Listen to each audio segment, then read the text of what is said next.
Bom dia a todos. É sempre uma satisfação renovada nós termos uma oportunidade como essa. Mas acho que, em primeiro lugar, todos devem ser parabenizados por, num domingo de sol como esse, em Jundiaí e em outras cidades, vocês terem se deslocado até aqui, eu suponho, em função da temática que vai ser abordada, porque ninguém desperdiça um domingo para estudar, achando que está perdendo tempo, se ela tem um interesse maior. Então, vocês já precisam ser felicitados por um interesse diferente da média das pessoas. Vocês reconhecem isso? É muito importante a gente saber o valor das nossas escolhas. Então, o primeiro passo é reconhecer o nosso interesse, a nossa seriedade, nossa dedicação em busca de soluções. Uma pessoa que está em busca de soluções, ela já sai da média, ela já superou uma série de obstáculos da vida humana. Então, a minha apresentação, eu sou professora e pesquisadora do IPC desde 1986, quer dizer, antes da fundação da instituição, eu já fazia parte de uma equipe informal de pesquisa em torno desses dois campos de ciência. Eu nasci em Belo Horizonte, Minas Gerais, mas estou radicada fora de lá há mais de 40 anos. Vivi também no exterior, na França, na Espanha, na Argentina, e venho desenvolvendo esse âmbito de pesquisa, porque não só é de interesse geral, como é do meu próprio interesse, principalmente, aprender mais a meu próprio respeito. E, quando eu aprendo mais a meu próprio respeito, eu me torno apta a auxiliar mais as pessoas naquilo que elas precisam, e vice-versa. Eu aprendo com o estudo das pessoas a meu próprio respeito. Então, essa é uma nossa introdução desse tema de hoje. Todos receberam, junto com o material de vocês, o material didático do curso, que é esse livro. A Autocura através da Reconciliação foi lançado em 2003, mas ele continua sendo um material didático atualizado para as pesquisas da personalidade, das emoções, do comportamento, da conduta. Então, seria interessante, nós vamos encontrar nesse livro diversas técnicas. Ao longo do curso, eu vou nomeá-las também. Mas eu tenho uma pergunta antes para vocês. Quem é que está tendo contato com a Conscienciologia hoje, pela primeira vez, e nunca fez um curso anteriormente? Pode levantar a mão. Não conhecia nada, não tinha ouvido falar, veio em função recente de alguma informação. Então, nós temos duas pessoas que não tinham ouvido falar ainda, tomaram contato e vieram diretamente no curso. Quer dizer, nós podemos supor que a maioria de quem está aqui já fez alguma palestra ou esteve em algum curso ou alguma atividade a respeito de Conscienciologia. É isso mesmo? Eu também queria saber quem não é de Jundiaí, que veio especialmente para fazer o curso. Eu acho isso aí muito sério. Eu acho essa condição que é a mais séria. Me perdoe aqueles que estão aqui, que tiveram a facilidade de estar na própria cidade onde nós estamos realizando o curso. Mas, para nós, é importantíssimo registrar o seu deslocamento. Vocês querem falar o nome de algumas cidades, para a gente saber de onde? De São Paulo, a gente sabe que veio uma grande parte, devido à nossa unidade de lá. São José dos Campos? Depois eu vou pedir à nossa equipe aqui, Eliana, por gentileza, para anotar o nome de cada cidade. A gente quer ver o percurso de cada um. A gente quer saber quantos quilômetros vocês tiveram que andar para estudar. Isso ainda vale mais, porque domingo, de sol, e sair de uma cidade e ir para outra, o seu interesse está muito grande. Então, a gente precisa saber o que te mobilizou para chegar até aqui. Vocês não acham isso importante? Eu acho importantíssimo. Então, nós vamos abordar o tema e, ao longo da nossa exposição, nós vamos apresentando um pouco esse material que está aqui e abordando também a questão do livro Autocura, fazendo as conexões com o livro, para que vocês depois possam aproveitar melhor. Não só a presença aqui hoje, as perguntas que estão livres para fazer a qualquer momento, mas também a consulta à bibliografia. Vocês receberam aí uma listagem de obras que serão úteis para vocês. A gente acha muito difícil conhecer um tema só da própria cabeça, das próprias lembranças, da televisão ou do jornal. Nós precisamos estudar os temas que nós temos de dificuldade, principalmente aqueles com os quais temos dificuldade. Nós vamos nos surpreender a quantidade de pessoas que também pensaram e tiveram dificuldades como você e foram em busca das soluções. A ciência é feita daqueles que buscaram as soluções. É isso que é a ciência. Então, a ciência existe para servir ao homem, à consciência. E a gente precisa saber o que essas pessoas produziram, o que elas podem nos ajudar. Esse tema, o nome desse curso, na verdade, é esse aqui, ó. Labilidade parapsíquica. Mas se nós falarmos de labilidade, as pessoas dirão, mas o que quer dizer isso? Que palavra tão estranha, tão difícil? Não, labilidade, vocês vão ver uma definição muito simples, é passar de um estado para outro, não tem nada demais. Por exemplo, tem gente que veio de outro estado aqui para fazer o curso? Chegou a ter isso?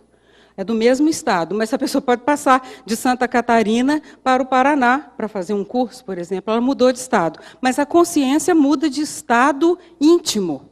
A cada minuto isso acontece, a cada segundo nós estamos mudando o nosso estado íntimo. Então, labilidade significa passar de um estado ao outro. Nós vamos ver essa definição. E por que é parapsíquica? Porque são personalidades sensitivas.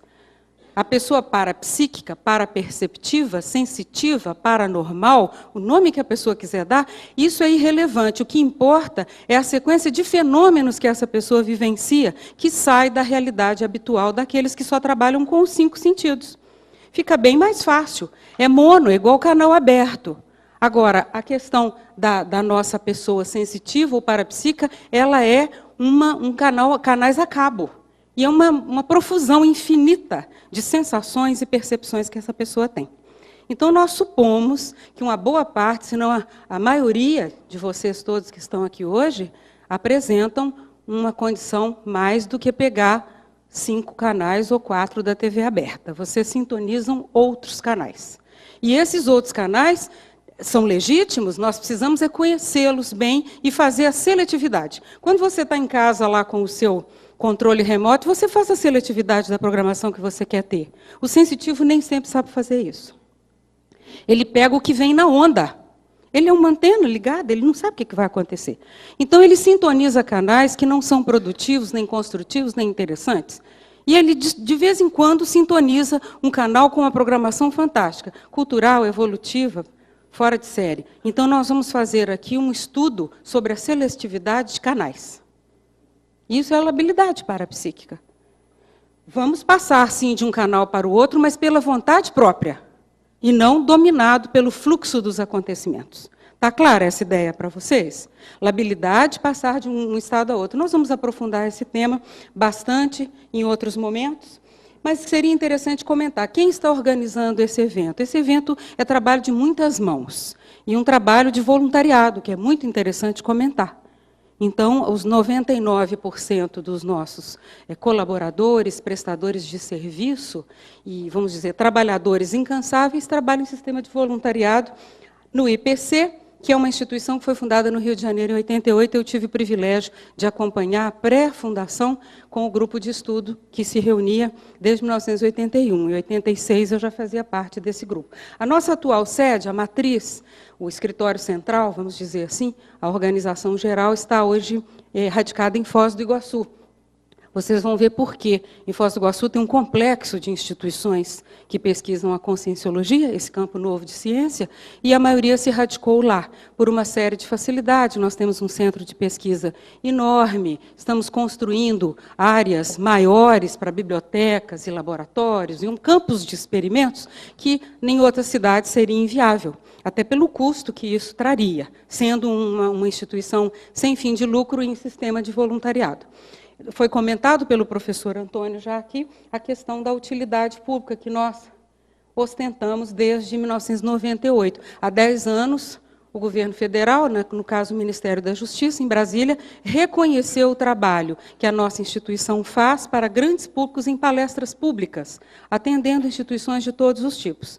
Então, esse reconhecimento nos facultou esse título, que todo ano é renovado. Todo ano nós precisamos comprovar as nossas atividades, toda a nossa parte contábil, toda a quantidade de pessoas que foram atendidas graciosamente, para que esse título seja renovado. Então, nós estamos atualmente com 239 professores. Nós nos orgulhamos muito desse número. Não pela quantidade, mas porque a instituição se dedica a formar docentes na área da conscienciologia, independente da formação cultural da pessoa. E nossos docentes hoje têm mais de 18 anos até 80 anos de idade. Então, existem profissionais de todos os tipos, inclusive veteranos da vida, que vêm contribuir com dar as suas contribuições, seus relatos de experiência. Porque a conscienciologia, vocês vão ver, é uma área de pesquisa da pessoa, da vida. É a história da vida, é o dia a dia, é o cotidiano, é um processo aplicado, é o estudo íntimo da pessoa. Então, isso nos permite abranger uma gama enorme de experiências humanas e organizar essas experiências e transmitir um para os outros. Nós vivemos numa campanha pública de divulgação científica. Então, é esse o nosso trabalho anual há todas essas décadas. Então, a instituição já tem mais de 2 décadas. Os nossos centros educacionais estão distribuídos pelo Brasil todo. Vocês têm em São Paulo, um dos centros educacionais aqui grandes nossos de autopesquisa, como chamamos, e em diversas outras capitais. No exterior, nós temos atualmente 3 instituições representando o nosso trabalho, em Buenos Aires, já há muitos anos, desde 92, Montevidéu e também na África, em Luanda. No Rio de Janeiro, nós temos um centro educacional diferenciado, que é um campus no litoral fluminense, com área reservada, Mata Atlântica, um local bem aprazível, e nós lá temos diversos laboratórios. Agora, eu pedi que deixassem aqui no quadro, nesse quadrinho aqui à parte, alguns endereços para vocês, embora no rodapé do material que vocês receberam, tenha um endereço central. Mas é bom vocês saberem que hoje são mais de 17 instituições de pesquisa da conscienciologia, que seguem um determinado estatuto, que tem uma determinada prática, que estão, na sua maioria hoje, concentradas em Foz do Iguaçu, salvo uma que é internacional, que é a Academia Internacional da Consciência, que está no exterior, em diversos países. Então, para não dar todos esses endereços, que ficaria uma lista enorme, nós colocamos aqui, além do endereço de São Paulo, a nossa instituição central, que é a União das Instituições Conscienciocêntricas Internacionais, que é a Unicim. Vocês ali têm o www dela, unicim.org, porque lá dentro vocês vão obter dados sobre todas as instituições e as especialidades de cada uma delas. Eu vou dar um exemplo para vocês. Esse livro, ele foi produzido por uma instituição editorial de conscienciologia, que segue um determinado estatuto, e todos os livros são concessão integral de direitos autorais ao Fundo de Pesquisa da Editares, que é o nome da editora. Então, essa instituição presta um serviço. Ela presta um serviço e ela recebe, para a sua manutenção, os direitos autorais para que outros autores possam publicar. Está claro isso para vocês? Então, esse é um exemplo de instituição de conscienciologia. E, ao longo do curso, à medida que eu vou abordando um tema, eu vou fazendo a conexão com instituições que hoje representam especificamente esse trabalho. O Instituto é uma espécie de instituição mãe ou pai, porque ela nasceu primeiro e dela foram geradas algumas outras instituições, até com um sistema de incubadora de empresa, porque são grupos de pesquisa que cresceram dentro da própria instituição e se tornaram, posteriormente, instituições práticas e de sucesso e empreendedoras. Então, nós praticamos o empreendedorismo evolutivo, interassistencial, porque são instituições que são criadas com o objetivo de interagir com a sociedade e facilitando aquilo que é possível em determinadas linhas de conhecimento. Então, é o empreendedorismo evolutivo interassistencial. E o IPC é pioneiro nesse tipo de trabalho, além de estudar um dos campos de ciência importantes dentro da conscienciologia, que nós vamos falar daqui a pouquinho, que deu origem a tudo isso, que é esse tratado aqui, deu origem à nossa instituição. O Tratado Projeciologia, esse livro publicado em edição gratuita pelo autor desse mesmo volume, em 1986, ele permitiu, 2 anos depois, criar a instituição. Mas como um livro distribuído gratuito cria uma instituição? Com o quê? Com as ideias. As instituições, quando elas são avançadas, quando elas visam o bem comum, elas são criadas por ideias, pela energia das ideias.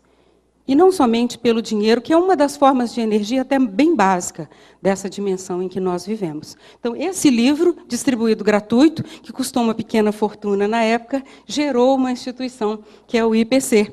Então, é importante a gente ir associando às obras escritas, como que as ideias têm um peso, elas têm um valor. Está bem, gente, até aqui?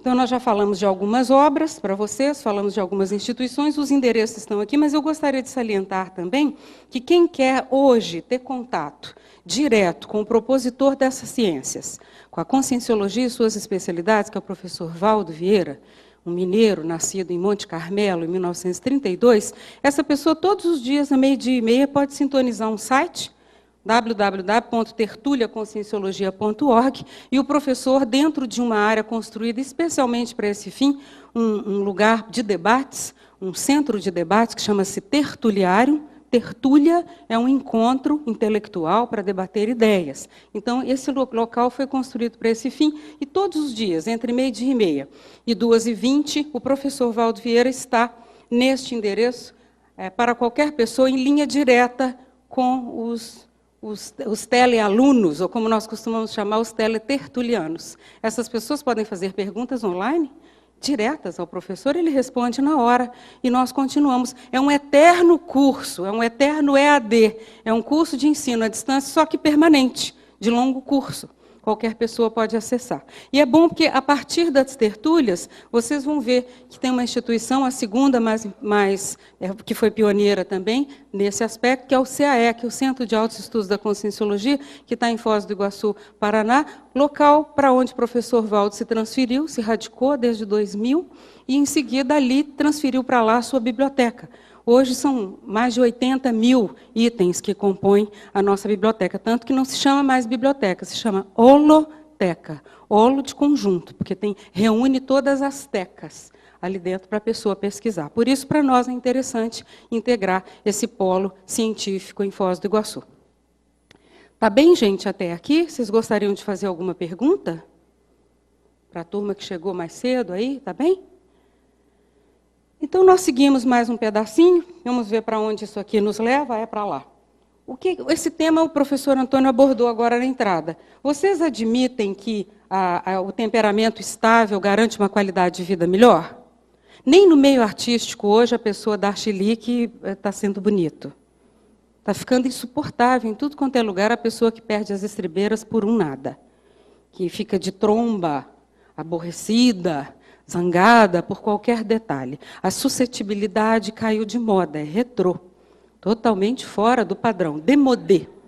Então, o que hoje está na moda é a pessoa equilibrada, a pessoa emocionalmente estável, que consegue manter um dia a dia cheio de imprevistos, cheio de surpresas nem sempre tão agradáveis, e a pessoa manter o pique, segurar a onda. Não é isso? É isso que todo mundo quer. Como é que eu seguro a onda convivendo com essa pessoa tão complicada? Como é que eu vou ficar bem no meu trabalho com um chefe tão difícil? Então, todo mundo quer saber de onde a gente tira essas forças, essas energias, para poder se equilibrar num mundo desequilibrado. Primeiro que o mundo já roda, já de ficar de pé já é difícil. Que se ele fosse parado, a situação já seria diferente.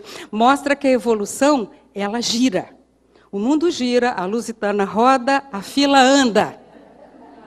Então não tem nada parado, só o cemitério. E assim mesmo os vermes e toda a cadeia alimentícia continua funcionando a todo vapor. Não é verdade? Então é bom a gente se acostumar que o movimento é a evolução. O movimento é a vida. O tradicionalismo, a ideia fixa, a inflexibilidade, a rigidez mental é contrária às leis do cosmos. Logo, a pessoa não se dá bem se ela quer segurar o mundo. Para o mundo que eu quero descer, eu seguro o mundo. Não dá. O mundo gira, não vai ter jeito da gente parar essa roda. O jeito é a gente arranjar um fluxo pessoal que consiga acompanhar essa roda de imprevistos, esse fluxo de acontecimentos, mas mantendo o equilíbrio íntimo. É possível? É. Tem uma série de respostas para isso, a gente vai ver daqui a pouco. Nós vamos discutir essas reações, justamente, das pessoas que vivem com essa sensação da labilidade parapsíquica de base emocional. O problema da labilidade, passar de um estado para o outro, não tem nada demais. A questão é do que para o quê. É a qualidade da mudança. Porque mudar, nós vamos ficar mudando todo o tempo, é parte da evolução, como é que eu vou parar de mudar? Mas eu preciso ver que tipo de mudança eu vou fazer, eu preciso estudar os meus passos, planejar. Do contrário, eu sou levada pela enxurrada. Não é o nosso objetivo ser levado pela enxurrada, a gente já viu que muitas vezes nós fomos engolidos, ultrapassados pelos acontecimentos.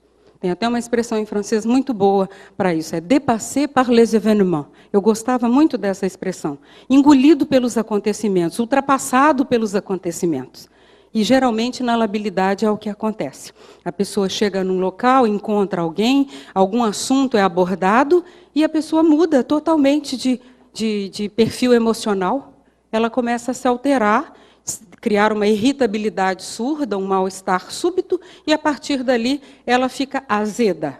Nós vamos ver o que acontece nesse sentido. Está bem até aqui, gente? São os chamados rompantes. Tudo que está aqui vocês têm no CD, para depois, com calma, olhar cada detalhe.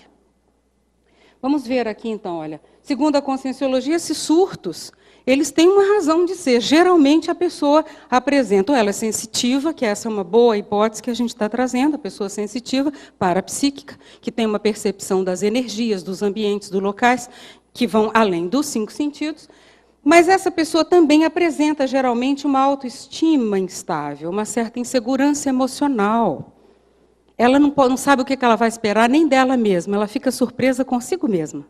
Eu me surpreendi com a minha reação. Eu não esperava. Não é comum a gente ouvir isso das pessoas que sofrem da labilidade emocional? Fui além do que eu esperava. Então, essa pessoa apresenta essa insegurança emocional. Pode ser um quadro também de egocentrismo, a pessoa tem um excesso de interesse por si, e deixa de observar o exterior, as relações, acaba se concentrando nas suas próprias dificuldades, e isso é muito sério, porque a gente vai ver que esse excesso de abordagem para as próprias dificuldades acaba nos cegando para as relações exteriores, e elas minguam o nosso círculo social. Isso não ajuda em nada. É levar esse equilíbrio justamente de se perceber, se modificar no que é preciso, mas sem perder de vista o contato com os demais. O que os outros precisam, além de mim. É igual aquele aviso que tem ali em algumas lojas que a gente entra, essas lojas de departamento. Tem uma camiseta escrito assim, posso ajudar? Essa postura já vai mudando o temperamento da pessoa, para ela, sempre, toda vez que o foco estiver excessivo para si, ela volta o foco para fora. Em que eu estou deixando de participar? O que eu deixei de perceber, enquanto eu só fiquei me percebendo e atendendo às minhas necessidades? Então, é importante nós observarmos, olha, quadro de teimosia, aguda às vezes, ansiedade que gera mesmo, a base da ansiedade é a insatisfação, é correr atrás do carro, igual o cachorro faz, corre atrás do carro, quando o carro para, ele não sabe o que faz. Fica latindo, latindo, olhando. Não quer nada, ele não tinha um propósito. Vou comer este carro. A ansiedade é mais ou menos isso. Ficar correndo, correndo, quando o acontecimento vem, você para na porta e não tem confiança para tocar a campainha. É assim que acontece. Então, é um sentimento inútil, é uma emoção inútil. A ansiedade, ela queima a energia sem chegar a lugar nenhum. Então, é importante nós observarmos a fonte disso. Toda ansiedade tem fonte. Carência afetiva crônica, insatisfações que não são atendidas. Enfim, leva a pessoa a essas intoxicações energéticas. E nós também atribuímos, na nossa hipótese, a labilidade parapsíquica emocional ou patológica, nós atribuímos às intrusões extrafísicas. Nós admitimos intrusões e intoxicações de energia e de consciência sobre nós. Tanto aqueles que estão aqui, ao seu redor, pessoas com as quais você convive, consciências humanas, intrafísicas, assim como você, como consciências de natureza extrafísica. Aquelas que já passaram pela morte biológica, saíram do nosso plano visual, da nossa dimensão visual, do nosso horizonte, contudo, continuam se manifestando dentro da sua linha de interesses.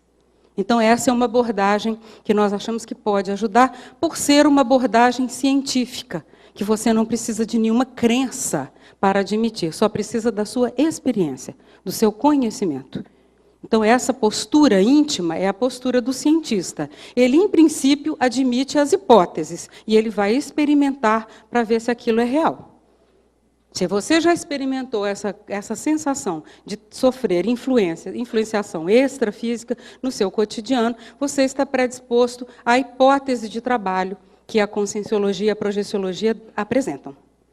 Está bem assim? Depois nós vamos aprofundando para você estudar. Principalmente quem é estudante ainda novo, né, que não está ainda muito habituado. E se eu usar durante o curso expressões, neologismos, o jargão científico, próprio da nossa área ou de áreas científicas de maneira geral, psicologia, psiquiatria, o que seja, e vocês tiverem qualquer dúvida, por gentileza, não precisa fazer cara de inteligente, fazer, claro, sim, não. Malo, que isso? O que quer dizer isso? Alguém já ouviu essas expressões aqui? Deu piti. Deu chilique, está com a macaca, bateu um sudoeste. Tem pavio curto, está de veneta. Surtou, é de lua. Perdeu as estribeiras, rodou a baiana ou armou um barraco. Já ouviram, né? É triste, mas é a pura verdade dos fatos. Eu não posso esconder os fatos. Em todos os meios nossos de interação social, em qualquer ambiente profissional, pode ser a fábrica russa, aquela outra instituição, aquela grande organização sueca, finlandesa, norueguesa, que tem gente passando por isso aqui, ó.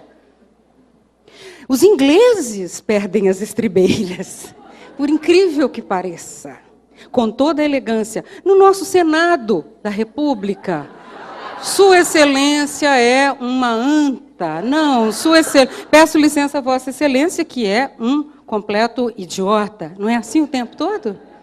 Tudo varia só o vocabulário, mas a situação é exatamente a mesma. Então, é bom a gente começar a olhar que pode ser muito engraçado para quem está de fora e não tem a menor graça para quem vive o problema. Porque é um problema desagradável, é um problema que cria constrangimento para todos, cria um ambiente de tensão. Por exemplo, hoje em empresas, as pessoas que têm esse temperamento, que você nunca sabe o que vai encontrar, essas pessoas não estão mais fazendo nenhum sucesso. Pelo contrário, é verdade ou não? Quem está aí no meio profissional sabe disso. E fulano é um gênio, é uma beleza, mas não consegue trabalhar com ninguém. É o gênio sozinho, é o solista da orquestra sinfônica. Todo mundo prefere a orquestra tocando junto. O solista é muito bacana no seu papel naquela hora. Depois a gente passa o olhar para outras pessoas, que são os coadjuvantes, os participantes do nosso dia a dia. Então, é importante, a conscienciologia acha importante esse termo aqui, ó, é a reeducação de adultos. Porque todo mundo está em reeducação o tempo todo. Nas hipóteses da conscienciologia, o processo evolutivo é um processo permanente de reeducação. Você passa por uma situação de um modo, depois você amadurece, passa novamente e vê aquela situação de um modo diferente. Observe como você lê um livro. Você lê um livro aos 16 anos de idade. Depois foi ler o livro aos 40. Você vai ter uma abordagem completamente diferente. Ou você vai dizer, nossa, como eu era imatura, porque eu achava isso tudo a perfeição, a expressão máxima da verdade. Hoje eu acho que é uma bobagem, é uma criancice, porque você amadureceu. Então, nós precisamos de reeducação para amadurecer. Faz parte, não tem nada de errado, não quer dizer que a sua versão anterior estava errada. Ela só era diferente da que é hoje, porque suas necessidades mudaram. Então, admitir que as nossas necessidades mudam ajuda a gente a ver que a maturidade ela é necessária, ela não é um mal. E nós, quando imaturos, não éramos maus, nós éramos imaturos, inexperientes. Naquele aspecto inexperiente. Uma pessoa que sofre de labilidade parapsíquica patológica e agressiva, essa pessoa é inexperiente da pacificação íntima. Ela não tem experiência com isso. Ela vai precisar de aprender. Por isso que nós estamos trabalhando com a reeducação de adultos. E essas ideias inovadoras que a conscienciologia traz permitem esse estudo da mudança de estado da pessoa parapsíquica de acordo com suas emoções. E ela pode reeducar isso, principalmente se ela tem a ferramenta parapsíquica. Essa é uma ferramenta, não é um problema. Se uma pessoa tem um braço a mais, ou se ela tem um olho a mais, ela vai furar o olho e cortar o braço, ou ela vai aprender a usar os três? Muito mais inteligente usar os três. Se você tem uma habilidade a mais, você não tem que castrar essa habilidade. Então, o parapsiquismo, a sensitividade, a pessoa paraperceptiva, ela não pode fazer uma lobotomia parapsíquica para se tornar um robô igualzinho às outras pessoas. Ela precisa desenvolver, reeducar e aplicar bem as suas novas habilidades. Essa é a nossa visão desse trabalho. Está bem até aqui, gente? Gostariam de fazer alguma pergunta, alguma informação? Posso prosseguir? Então, vamos mais um pouquinho, para nós irmos aprofundando aqui o tema. Vamos ver aqui o nosso... Foi. Nós achamos que essa reeducação de adultos, reeducação parapsíquica, ela fortalece 3 elementos importantes, um trinômio.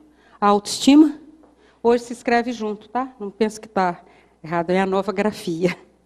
Autoestima, autoconfiança, autossuficiência. Quem tem esses 3 elementos é bilionário, muito mais do que Bill Gates e qualquer outro. Esse sim, está com tudo e não está prosa. Autoestima elevada, uma noção real de valor pessoal. Se ela é real, ela não é ilusória nem é idealizada, ela é justa, ela é correta. Então a pessoa se sente bem consigo mesmo, é a autoestima sadia. É quando a pessoa apresenta, então, uma autoconfiança. Por mais que as coisas estejam ruins, ela sabe que ela vai segurar a peteca. E isso também passa. É aquela máxima que nós não podemos esquecer, deixar isso em tudo quanto é lugar em casa. Isso também passa. A maior felicidade, o maior momento de satisfação, a maior tristeza, uma perda, uma desilusão, uma decepção, ela também passa. Então, isso também passa. Autoconfiança em qualquer contexto. E autossuficiência, não ficar esperando um milagre, a santidade cair do céu para a gente virar alguma coisa melhor do que é hoje. É para fazer agora, o que der para fazer. Fazer o melhor correto do possível. Qualquer um pode fazer o melhor correto do possível. O correto é dentro do sistema ético da própria pessoa, do código pessoal ético que a pessoa tem hoje. Amanhã pode ser que ela evolua nesse código e assuma um código cada vez mais avançado. Nós chamamos isso do código pessoal de cosmoética, porque é uma ética que vai além da vida. É uma ética cósmica. Então, é o CPC, é o Código Pessoal da Cosmoética. Isso está sempre em aperfeiçoamento. Evoluir é aperfeiçoar o nosso código pessoal de cosmoética. Então, ele está sempre em movimento, sempre em melhoria, sempre em evolução. Nós somos uma versão de nós mesmos que está sempre sendo revisada. É uma nova edição. Toda hora a gente está fazendo essa nova edição. E nós achamos que a autopesquisa, que é o estudo de si, ajuda bastante nesse sentido. Não parar de se estudar e se conhecer, como é o caso de vocês aqui hoje, querendo aprofundar essa temática de um conhecimento pessoal. Eu tenho certeza que cada um aqui tem um laboratório imenso de vivências para consultar enquanto a gente vai trazendo essas informações. Você está sempre se reportando ao seu banco de dados. Eu estou me reportando ao meu. Então, nós usamos esse arquivo interno para cada minuto ser atualizado. Ah, isso aí bate com aquela minha experiência. Ah, isso aqui classifica aquele experimento que eu tive. E você vai entendendo melhor você mesmo. Com isso, você se qualifica, se torna apto a auxiliar melhor as outras pessoas. Quanto mais você sabe de si, mais está apto a ajudar. Quanto mais auxilia o outro, mais aprende sobre si. Então, é neste movimento dialético que a gente vive dentro do processo evolutivo. Na verdade, ele não tem regressões, ele tem paradas. E que elas não sejam muito longas, para a gente poder retomar essa marcha do crescimento pessoal. Está bem aqui até aqui para todos? Todos estão acompanhando? Tem alguma dúvida? Vamos, então, um pedacinho mais para nós podermos... Vocês viram que esse princípio ele está ali naquele quadrinho aqui no outro lado do palco? Não acredite em nada, mas nós também pusemos aqui, nós chamamos esse de princípio, nós não chamamos, esse princípio existe, é o princípio científico da ciência em geral. O princípio da ciência em geral é o princípio da descrença. Não acredito em nada, mas experimento para conferir. Se a minha experiência bater com aquela hipótese ou aquela ideia, fechamos o negócio, assinamos o contrato. Se não, não. Até que o experimento fique claro. O que eu não posso é negar a informação antes do experimento. Esse é um comportamento anticientífico. Então, trata-se de um comportamento científico, a inflexibilidade, a rigidez, a negação, a teimosia, a desconfiança.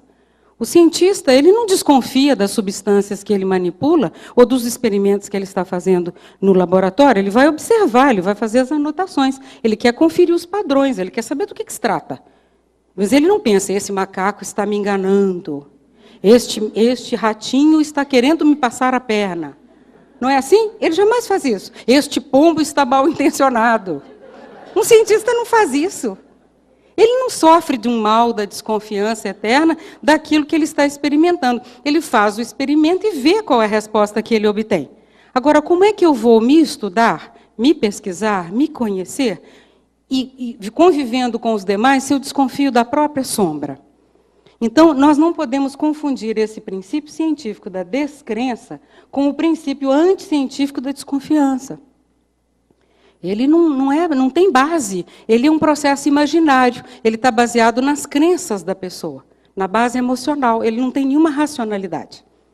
Então é bom a gente desconfiar da desconfiança. Quando ela aparece, tem boi na linha. Por que eu estou com medo? Por que eu estou achando que alguém quer me lesar em alguma coisa? A pessoa, quando ela está mal intencionada, ela está mesmo, nada vai mudar isso. A sua desconfiança não vai te ajudar.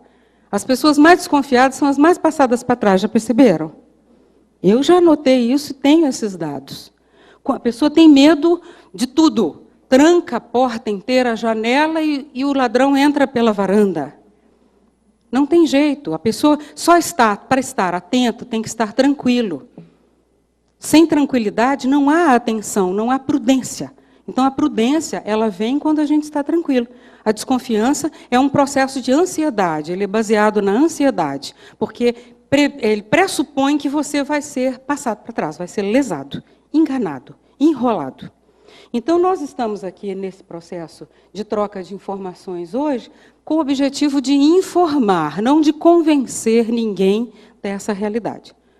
Vocês continuam pensando e admitindo aquilo que vocês acharem racional e lógico, ou até apoiado no sistema de crenças pessoal, que a gente não consegue mudar do outro, mas nós vamos trazer a informação da experiência. Então, isso tudo que está aqui é fruto de experiência, não de crença. Está claro, gente? É importante nós fazermos esse posicionamento para saber como é que a gente está lidando.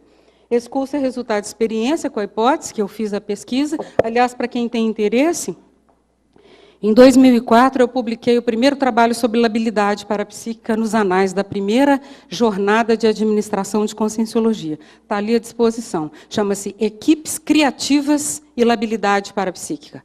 Por quê? Porque esse estudo nasceu não de estudar a patologia, nasceu de estudar a criatividade. Eu coordenava uma equipe de pessoas extremamente criativas e extremamente lábeis, que mudava que nem o vento deu para cá, vai todo mundo para lá. E agora o vento foi para cá, vem todo mundo junto. E agora é furacão, e virou tornado. Então é uma equipe criativa, brilhante e sem controle do equilíbrio emocional. Isso fazia com que os resultados sofressem muito, ficavam baixos. Então, eu comecei a pesquisar esse trabalho e descobri que havia uma relação direta e que nós precisávamos reeducar a parte emocional da labilidade para conservar a labilidade intelectual, a captação de ideias originais. A originalidade, o pensamento livre, a associação de ideias sem formatação. Era isso que nós precisávamos conservar. Mas, para isso, precisava baixar o teor emocional, para que aquela criatividade pudesse florescer. E assim nós fizemos o estudo, publiquei os dados, são muito semelhantes aos dados que eu vou dar aqui hoje, porque tudo nasceu dessa pesquisa, 2003, eu vou falar disso. Então, esse curso é experiência, e ele tem uma proposta de trabalho, que a pessoa vai fazer consigo, mas ele não é um tratamento, muito menos um aconselhamento, e se a pessoa está num nível em que a labilidade está comprometendo as relações, ela precisa procurar ajuda. Nós vamos ver que, em muitos casos, existe uma comorbidade e uma seriedade muito grande, e isso precisa ser visto e aprofundado. Nos casos de bipolaridade, nos casos de síndrome de ansiedade, transtornos de humor de maneira geral, e que nós precisamos ser muito sérios no tratamento dessas dificuldades. Elas podem comprometer muito o rendimento da pessoa, quando não trazer um enorme transtorno e sofrimento psíquico. Então, tudo que traz sofrimento psíquico precisa ser analisado profundamente e com uma realidade bem aberta. Então, nós precisamos de buscar diversas soluções para chegar a uma autoconclusão. É a própria pessoa que faz isso. Por isso que o meu livro se chama Autocura. Nós admitimos que a cura, de fato, só a pessoa faz, quando ela tira conclusões inteligentes sobre as coisas.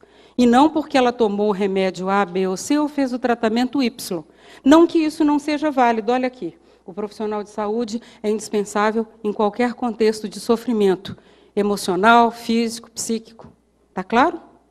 E a administração de medicamentos, se a pessoa precisar, ela também deve usar tudo que for útil e que possa ajudá-la a estabilizar o humor enquanto ela faz a autopesquisa.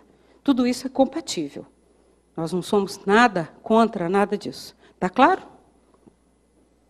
Então, nós vamos aqui prosseguir um pouquinho mais. O histórico da pesquisa, eu já tinha começado a falar. Fizemos uma oficina em Brasília com o nosso grupo. Eu trabalhei 5 anos à frente do polo de pesquisa do IIPC em Brasília, que tem uma atuação diferenciada. Apresentei o trabalho que está aqui publicado nos anais dessa jornada, que foi em 2004 em Porto Alegre, e vi que o interesse e a necessidade era enorme. Então, na minha saída de Brasília para a mudança para Foz do Iguaçu, eu dei uma palestra com o nome Equipes Criativas e Labilidade Parapsíquica. Para minha surpresa, tinha mais de 100 pessoas. Falei, como é que pode um tema desse atrair tanta gente? Um termo desconhecido, quase desconhecido. O que acontecia? Então, muita gente vem a uma palestra como essa, ou um curso como o de hoje, vem pelo faro extrafísico. Sabe que vai tirar dali alguma coisa. Não precisa entender o título. Depois ela descobre, tem dicionário, o nome disso está no dicionário, qualquer um pode pegar. O que importa não é a palavra, é a energia da palavra. Então, a gente viu que a energia da palavra trazia as pessoas que eram o nosso público-alvo. O público-alvo a ser esclarecido, informado, estava recebendo a mensagem. Ótimo, era uma pista. A pesquisa da conscienciologia, ela segue essa pista da sua utilidade. O que ela serve, em que ela pode ajudar. Então, eu comecei a pesquisar o tema, criei o curso, dei diversas palestras, voltei a Brasília, fiz debates, dei o curso nessas cidades até o momento, e até o momento 1.850 pessoas foram informadas nesse trabalho. Com hoje o número de vocês, que eu não sei quantas pessoas tem aqui, Leandro, foi ver. Então, acho que a gente logo vai chegar a um número que é uma massa crítica interessante, que chama atenção, porque não é um tema assim, não é um tema popular, não é nenhum tema comercial, sensacionalista. Então, se chama a atenção e se as pessoas veem e se interessam, tem algum valor a informação. Precisamos dar atenção a isso e fazer o trabalho em torno dessa ideia. Labilidade, eu comentei com vocês, passar de um estado limítrofe transitório para o outro. É uma alteração. De acordo com a psicologia, o enfoque da labilidade não é positivo, é sempre de ordem patológica. Então, é aquela caracterizada por essas mudanças súbitas de humor, né? A pessoa, então, passa de um estado a outro, a euforia, a depressão, as lágrimas. É um estado patológico. Esse estado de oscilação, de efusão excessiva, ele pode até chegar ao nível do surto de agressividade também, que é o chamado surto de fúria. Hoje tem até um nome para isso, que é um surto de fúria intermitente. Tem até uma síndrome. Você sabe, à medida que a gente vai enlouquecendo, a psiquiatria tenta criar nomes novos, para a gente, pelo menos, saber o que está acontecendo. Isso ajuda muito. Tem um psiquiatra radicado nos Estados Unidos, ele se chama Thomas Szasz. Ele é muito polêmico, e ele costuma fazer esse tipo de abordagem. Arranja uma doença nova, que a gente arranja um diagnóstico e fica tudo em casa. Você tem o transtorno intermitente da fúria. Olha que coisa tão bonita. Mas quem quebra os objetos e o custo que isso tem não é a psiquiatria que nos dá. Vocês sabem que tem um manual internacional das perturbações psiquiátricas, né, que ele dá essa denominação. Ajuda, sim, mas, vamos dizer, cortar o desequilíbrio emocional em pedacinhos não chega a ser uma grande ajuda, porque os problemas continuam os mesmos. Tanto que todas essas classificações, elas todas são borderline, elas nunca têm uma definição clara, porque cada caso é um caso. No autismo é assim, no transtorno bipolar é assim, na esquizofrenia é assim, enfim, todos os transtornos da personalidade também. Então, essa mudança ela é comum na criança, olha bem, no adolescente e no idoso, que não tem, às vezes, um círculo social ou um envelhecimento tão sadio, que é aquele isolamento social, a pessoa se torna muito amargo, solitário, e com isso desenvolve um tipo de humor irracível, aquele que perde a paciência com tudo e não suporta nada. Então, essa pessoa também pode ter essa tendência. E, na verdade, essas pessoas também apresentam um parapsiquismo que a gente chama de rústico, que não foi trabalhado, grosseiro, que não foi, ao longo da vida, educado, que a pessoa não tem um conhecimento nem teórico, nem prático daquela experiência. Tá bem, gente? Aqui mesmo? Agora, a conscienciologia, ela pesquisa a consciência de uma forma integral. Então, ela não pesquisa só a personalidade humana, do útero ao cemitério, por exemplo. Ela não pesquisa somente essa faixa. Nós achamos que isso é um recorte, mas que o histórico, a biografia é muito anterior. O que forma o temperamento da pessoa foram experiências transcendentes. Então, veja, temperamento tem como raiz também têmpera, que é o que se usa para medir a força de um metal. É aquilo que restou das experiências, é o temperamento. Por isso é tão difícil mudar o temperamento. A gente muda hábitos, muda uma série de reações, faz reciclagens existenciais, mas tem dificuldade de mexer na raiz, que é o temperamento, a têmpera. Porque a têmpera ela foi criada em função das situações vividas pela pessoa e que não diz respeito apenas à vida atual. Transcendem. Então, como é que a gente vai saber como é que o fulano ficou assim? Quantas vidas ele levou para virar isso que ele é agora? Quanto tempo eu levei para criar, forjar, como a gente diz quando está se referindo ao metal, a minha personalidade? Ela transcende essa realidade que eu vejo agora. E o parapsiquismo permite alcançar essa margem, esse lado cego, esse ponto cego da personalidade. O nosso parapsiquismo ele serve para nós vencermos os nossos próprios limites. Sai do corpo de agora, sai da vida de agora, sai dos sentidos de agora, para alcançar os parasentidos. Nós vamos buscar as raízes da nossa existência. Nós começamos a organizar a nossa holobiografia. É isso que interessa. O parapsiquismo serve para isso, para desvendar o mistério. Quem sou eu? Como é que eu fiquei assim? Por que eu sou desse jeito? Por que eu sou diferente de todo mundo? Por que na minha casa só eu sou assim? Vocês não se fazem essas perguntas? Eu me faço. Desde criança, desde muito pequena. Desde que entrei no uso da razão, eu comecei a fazer essas perguntas. Por que eu sou tão diferente? Por que meus interesses são tão diferentes? Eu escrevi um livro sobre isso, Síndrome do Estrangeiro. Ele é sobre isso. Por que eu sou tão diferente? Porque todo mundo é. Ninguém é igual. Na verdade, só tem o diferente. E na vida humana há uma insistência política, educacional, filosófica, em colocar as pessoas perfiladas. Põe uniforme, todo mundo lá, e vira escravo de uniforme. Todo mundo é diferente.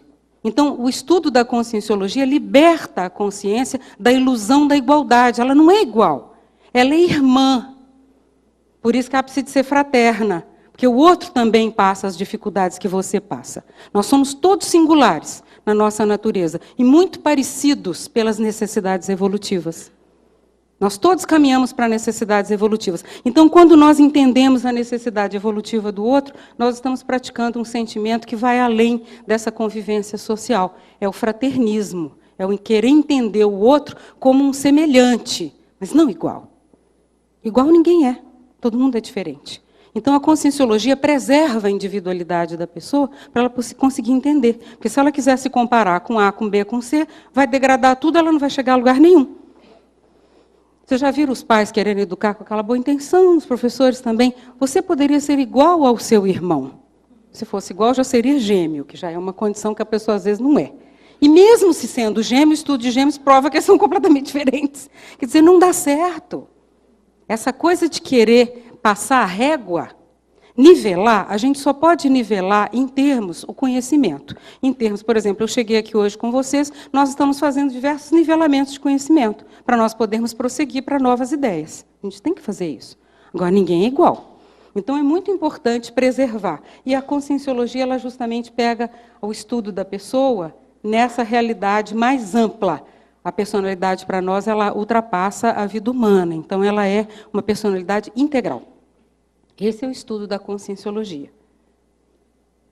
Nós vamos ver que a ciência da projeciologia, que culminou na publicação desse tratado, que eu comentei com vocês, em 1986, publicado em primeira edição gratuita, ela vai estudar um aspecto muito importante da personalidade, que é o aspecto fenomenológico, os estados modificados de consciência, os fenômenos diferentes de consciência que acontecem conosco. Então, a projeciologia, ela brinda através do estudo de outro corpo, que é o psicossoma, o corpo emocional, foi chamado de corpo astral, corpo mental, esse corpo de discernimento que nós temos, e o nosso corpo energético, o energossoma, o estudo completo desses veículos permite entender a pessoa parapsíquica ou sensitiva. Sem entender que a gente tem veículos especializados para cada coisa, nós não vamos entender a natureza dos fenômenos que acontecem conosco. Como é que eu vou entender que eu entrei num elevador e ele deslocou rapidamente e eu tive uma sensação de flutuação como se eu fosse subir? Ou que um carro freou subitamente e eu fui para trás. Eu tive a sensação de me deslocar. Ou eu adormeço no sofá da sala e tenho a sensação de flutuar acima do meu corpo. Como que eu vou explicar isso? Eu preciso dos outros corpos.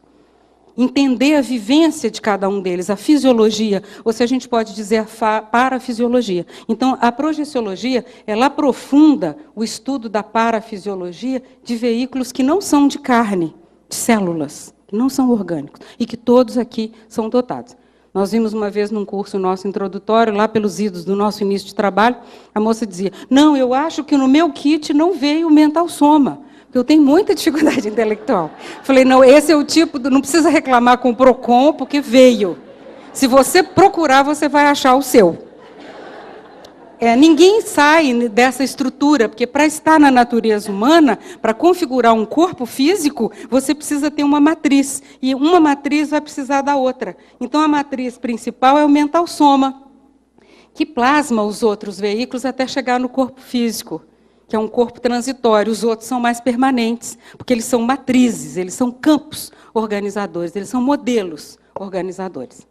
Está clara essa ideia? Então, como é que eu vou entender os meus estados de consciência, meus estados emocionais, minhas mudanças bruscas, uma projeção que eu tive durante a noite, uma experiência fora do corpo, uma pré-cognição, um nome que me veio à cabeça e depois eu pergunto para alguém e eles falam, não, essa pessoa é dessa família, sim. Como é que eu ia saber aquilo? Eu estava usando outro meio de acesso. Eu não estava usando os meus veículos convencionais, o cérebro físico, o tato, o olfato, eu não estava usando isso, eu estava usando outros recursos. Então, a projeciologia privilegia esse estudo para nós nos entendermos a nós mesmos. É o aspecto fenomenológico. Então, nós também pesquisamos os chamados estados modificados de consciência. Eles acontecem quando esses veículos entram em desalinhamento. Vamos ver um quadro para mostrar isso. É um quadro, é só um gráfico, é só para a gente compreender a ideia. Então, veja, o corpo físico, você sabe que é esse principal aqui, todo mundo sabe, é o número 1, ele é o soma.